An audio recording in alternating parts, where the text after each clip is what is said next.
ओम शांति। आध्यात्मिक विश्वविद्यालय द्वारा प्रस्तुत भागवत भाग 5। श्रीमद् भगवद गीता में भगवान ने कहा है, दंभ, दर्प, अभिमान, क्रोध, कठोर वाणी और अज्ञान ये आसुरी संपदा है। इसी आसुरी संपदा के साथ विदेशी विधर्मी भारत में घुसकर सीधे साधे भारतवासियों पर अत्याचार करते रहे। उसी प्रकार पिछले एपिसोड्स में हम देखते आए कि यहाँ भी आसुरी स्वभाव संस्कार की आत्माओं ने अनेकानेक षड्यंत्र रचकर बाबा और विद्यालय पर अत्याचार किए। अब आगे, आज हमारा भारत देश स्वतंत्र होने के बावजूद भी भ्रष्टाचार और फरेब की दलदल में धंसता जा रहा है। भ्रष्टाचार धीरे धीरे हमारे देश को खोखला करता जा रहा है। इसलिए सुप्रसिद्ध शास्त्र श्रीमद् भगवत गीता में भगवान ने कहा है, यदा यदा हि धर्मस्य ग्लानिर्भवति भारत। खास भारत में जब धर्म की ग्लानि होने लगती है तब भगवान को भारत में ही आना पड़ता है। लेकिन गीता के कथनानुसार साधारण तन में आए भगवान को मूढ़मती लोग पहचान नहीं पाते और स्वयं धरती पर आए भगवान को भी भ्रष्टाचारी लोग नहीं छोड़ते। इसलिए ही कलयुग में मनुष्यों ने भगवान पर गीत भी बना दिया। वैकुंठ करो गुजरान, कृष्ण भगवान यही समझाना, भारत में अब मत आना। भारत में यदि तुम आओगे और चुरा के माखन खाओगे तो चोरी में जेल, जेल में चक्की, तुमको पड़े चलाना। भारत में अब मत आना। एक तरफ भगवान को बुलाते भी जाते हैं, फिर ऐसे गीत भी गाते जाते हैं कि हम यहाँ बहुत ज्यादा दुखी हैं और तुम भी आकर बहुत दुखी हो जाओगे। भक्ति मार्ग के गीतों में भी कितनी सच्चाई भरी हुई है, लेकिन असलियत किसी को मालूम नहीं है। जेल में रहते रहते बाबा पर कई क्रिमिनल आरोप तो लगाए हुए और साथ ही साथ सन 1998 अप्रैल में आध्यात्मिक विश्वविद्यालय पर शिकंजा कसने के प्रयास में विरोधी दल ने इनकम टैक्स विभाग के आला अधिकारियों को प्रभावित कर आध्यात्मिक विश्वविद्यालय की तलाशी और जब्ती करवाई। आश्चर्य की बात तो यह है कि उस समय फर्रुखाबाद के इनकम टैक्स डिप्टी कमिश्नर ने संबंधित अधिकारियों की सांठ-गांठ से और विरोधी दल के पालन पोषण में आध्यात्मिक विश्वविद्यालय में स्थायी या टेम्पररी रहने वाली कन्या माताओं या भाइयों के निजी धन को बाबा का धन मानकर बाबा वीरेंद्र देव दीक्षित के नाम पर 5 करोड़ 12 लाख रुपए तथा कमला देवी दीक्षित के नाम पर 1 करोड़ 12 लाख रुपए के इनकम टैक्स का आसानी से मूल्यांकन कर दिया, जिससे 5 करोड़ 10 लाख रुपए के इनकम टैक्स की मिलीजुली मांग पैदा कर दी। ईश्वरीय ज्ञान को अपने जीवन में सच्चाई से धारण करने वाले बाबा वीरेंद्र देव दीक्षित, जिनका ईश्वरीय विधान ही है मांगने से मरना भला। भगवान ने भले वाणी में बोला है, मांगने से मरना भला। कोई ईश्वरीय कार्य स्वतः अगर देता है तो उसका पैसा सफल करना है। बाकी किसी के सामने हाथ नहीं फैलाना, भीख नहीं मांगना, इशारे से भी नहीं मांगना। ब्राह्मणों का काम मांगना नहीं है। ब्राह्मण जो सच्चे होते हैं वो तो भगवान के बच्चे होते हैं, वो तो दाता है, दुनिया को देने वाले हैं। उन ब्राह्मणों की आज भी पूजा होती है। वे पहले से ही जानते हैं कि इस विनाशी धन, दौलत, वैभव का भविष्य में क्या हश्र होने वाला है।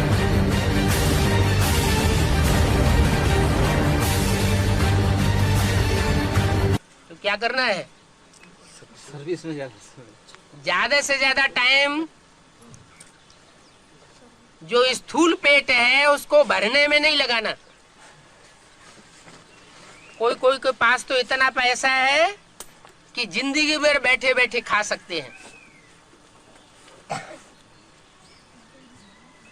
उनको कोई पेट का धंधा करने की दरकार नहीं, बाल बच्चों को भी खिला सकते हैं।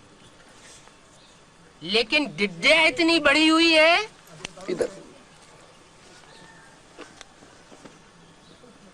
कि बैंक बैलेंस बढ़ाने में लगी रहती है। बाबा कहते किसकी दबी रही धूल में, किसकी राजा खाए, किसकी ले गए चोटा और किसकी आग जलाए। ये पेट के लिए, चाहे अपने पेट के लिए, चाहे बीवी बाल बच्चों के पेट के लिए, ये जो स्थूल धन एक्स्ट्रा कमाया जा रहा है, इसका क्या असर होगा? है मिट्टी में मिल जाएगा, जमीन में दबा रह जाएगा। सोना होता है ना, चांदी, क्या करते हैं जमीन में गड्ढा खोद के गाड़ देते हैं। ये पता ही नहीं है कि आगे चल के जोर से भूकंप आएंगे, एटम बम फटेंगे तो दुनिया का बैलेंस बिगड़ जाएगा। और जब बैलेंस बिगड़ेगा तो पृथ्वी के अंदर जो आग भरी हुई है वो बाहर निकल पड़ेगी, फूट फूट के जगह जगह से ज्वालामुखी फूटेंगे और चारों ओर पृथ्वी का बैलेंस बिगड़ने लग पड़ेगा। तो दबी की दबी रह जाएगी कि नहीं, कि वहां खोदेंगे तो वहां निकल आएगा, जाने कहां का हमारा कहां चला जाएगा, कुछ हाथ नहीं आएगा। अगर चलो नहीं दाब दिया जमीन में, बैंक में रखा, तो बैंकें फेल नहीं हो सकती हैं क्या? है या फेल नहीं हुई है क्या? जब प्राइवेट कंपनियां फेल हो सकती है तो बैंकें नहीं फेल हो सकती।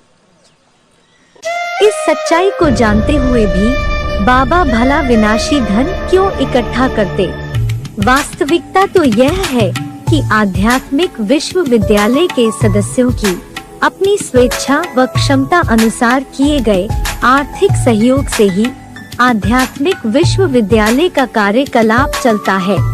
गीता पाठी ब्राह्मण होने के नाते ईश्वरीय सेवा के लिए जो भी धनराशि मिलती है वह कन्या माताएं भविष्य ईश्वरीय सेवा अपने अपने नामों से बैंकों में निवेश करती हैं। आध्यात्मिक विश्वविद्यालय आर्थिक लाभ कमाने के उद्देश्य से कोई भी कार्य या व्यापार नहीं करता और न ही किसी गैर सदस्य सरकार या गैर सरकारी संगठन से किसी प्रकार का दान, दक्षिणा, उपहार, धन या दिखावटी सम्मान स्वीकार करता है, बल्कि इस विद्यालय का लक्ष्य है परमपिता प्लस परमात्मा शिव द्वारा दिए जा रहे ईश्वरीय ज्ञान और सहज राजयोग द्वारा वसुधैव कुटुम्बकम की भावना से ओतप्रोत एक नए विश्व की स्थापना करना, वो भी बिना किसी से भीख मांगे अपने ही तन मन धन से स्वर्ग की स्थापना करना। परमपिता परमात्मा शिव की श्रीमत पर सहज राजयोग और पवित्रता के बल से अपने ही तन मन और धन से हम भारत को ऐसा शिष्टाचारी पावन कैसे बना रहे हैं, सो आकर के समझो। हम गवर्नमेंट से या दुनिया वालों से कोई डोनेशन नहीं लेते हैं, इसलिए हमने अपनी संस्था को रजिस्टर्ड भी नहीं कराया। रजिस्ट्रेशन किस लिए कराते हैं कि गवर्नमेंट से हमको कुछ मदद मिले। हम तो कोई से मदद लिए बगैर अपने ही तन मन धन से नई सतयुगी श्रेष्ठाचारी दुनिया की स्थापना के कार्य में लगे हुए। यह आध्यात्मिक पढ़ाई अपनी मन बुद्धि को बाहरी भौतिक जगत से हटाकर एक परमपिता परमात्मा में एकाग्र करना सिखाती है। सच्चे भगवान को पहचानकर उनकी स्मृति करने से ही स्वयं तथा अन्य आत्माओं को भी सुख, शांति, शक्ति मिलती है, क्योंकि भगवान की स्मृति से सारे संसार में पॉजिटिव शक्तिशाली वाइब्रेशन फैलने लगते हैं। इस प्रकार ईश्वर इस कलयुग रूपी पहाड़ को उठाकर जो नई दुनिया बनाने आए हैं, उनके इस विश्व परिवर्तन के कार्य में जो सहयोगी बनेंगे वही सुरक्षित बचकर नई दुनिया में जा पाएंगे। इसी की यादगार शास्त्रों में गोवर्धन लीला दिखाई गई है, अर्थात भगवान आकर कोई स्थूल पहाड़ नहीं उठाते हैं, युग परिवर्तन करते हैं, जिसके लिए भगवत गीता में बोला गया है, मया अध्यक्षेण प्रकृति सूयते सचराचरम हेतुना अनेन कौन्ते जगत भी परिवर्तते। गीता के 9वें अध्याय का 10वां श्लोक, अर्थात मेरी एकमात्र अध्यक्षता के कारण यह संसार विपरीत गति अर्थात कलियुगांत से आदि सनातन सत्य भी ऊर्ध्वलोक की दिशा में परिवर्तित होता है। देखा जाए तो आज के समय बड़ों की पैसों के बल पर छिपी रहती है और बेचारे गरीब मारे जाते हैं। उनकी आवाज कौन सुने? बाबा पर लगाए गए आयकर आकलन को जो भी देखता वो यही कहता कि यह आदेश पूर्णतः भेदभावपूर्ण और गैर कानूनी है। उस समय सबसे विचित्र दर्दनाक बात यह भी हुई कि इनकम टैक्स विभाग के डिप्टी कमिश्नर विरोधी दल के आर्थिक प्रभाव में आकर सारी माताओं भाइयों के अपने अपने पैसे, जो कि उनके अपने अपने बैंक खातों अथवा प्राइवेट कंपनियों में रखे हुए थे, उनके सारे कागजात विद्यालय के मुखियाओं के कहकर जब्त कर लिए। जबकि सभी माताओं द्वारा अपने सारे पैसों का हिसाब अपने अपने इनकम टैक्स रिटर्न में स्पष्ट करने के बावजूद भी उन सारे खातों पर 13 साल के लिए रोक लगाकर रख दी, ताकि वे अपने बैंक खातों से पैसे निकाल ना सकें। और इस अभाव में भले ही वो माताएं भूखी मरें या उनकी बीमारी के इलाज आदि की सारी अनिवार्य जरूरतें मिट्टी में मिल जाएं, उससे उनको कोई मतलब नहीं था। सन 2002 में गाजियाबाद के इनकम टैक्स कमिश्नर ने भी इस बात को स्वीकारा और अपने आदेश में कहा कि यह सच्चाई जो कि ये फॉलोअर्स अपनी अपनी आयकर रिटर्न्स फाइल कर चुके थे और अपनी अपनी पूंजी निवेश का विवरण उनके बैलेंस शीट्स में दे भी चुके थे।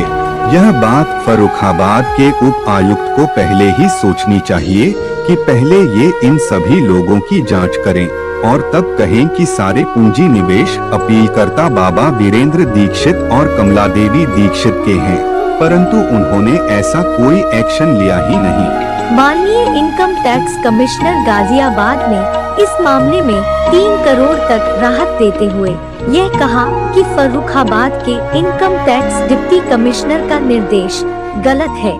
फिर भी माँ बाबा पर लगाए गए झूठे टैक्स को अनेक पेनाल्टियों सहित वसूल करने के लिए इनकम टैक्स वाले 13 साल तक विद्यालय के मुखियाओं को तंग करते रहे।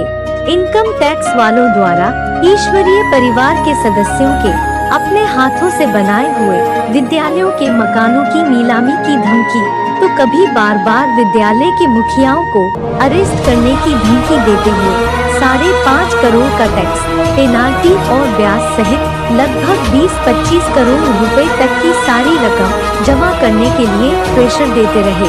लेकिन 13 साल बाद आखिरीन इलाहाबाद हाई कोर्ट ने सन 2010 में अपना अंतिम निर्णय देते हुए Farrukhabad income tax deputy commissioner द्वारा किए गए कर के आंकलन को खारिज करते हुए उन धमकियों को बंद करवा दिया और इस प्रकार इनकम टैक्स विभाग के भ्रष्ट अधिकारी व विरोधी दल को उनके किए गए भ्रष्ट आचरण का करारा जवाब मिल गया। कोर्ट कचहरी में इनकम टैक्स विभाग के लाखों रुपए लगे, लेकिन अंत में विद्यालय के मुखियाओं से 0 टैक्स वसूल करने का हाई कोर्ट से आदेश जारी हुआ। इसलिए कहते हैं, उगते हुए सूरज को छुपाया नहीं जा सकता, लाख कोशिश कर ले दुनिया, सत्य को दबाया नहीं जा सकता। सत्य का बजेगा जब पूरी दुनिया में डंका, तो असत्य की जल जाएगी सोने की लंका। शरारती तत्वों के अत्याचार उस समय बंगाल में भी नहीं रुके। सन 2001 के दौरान कलकत्ता के आध्यात्मिक विश्वविद्यालय के सेवाधारी रविंद्रनाथ दास को झूठे केस में फंसाकर कलकत्ता पुलिस द्वारा बर्बरतापूर्ण व्यवहार का बेबुनियाद और अर्थ रहित प्रकोप को आगे देखते रहिए।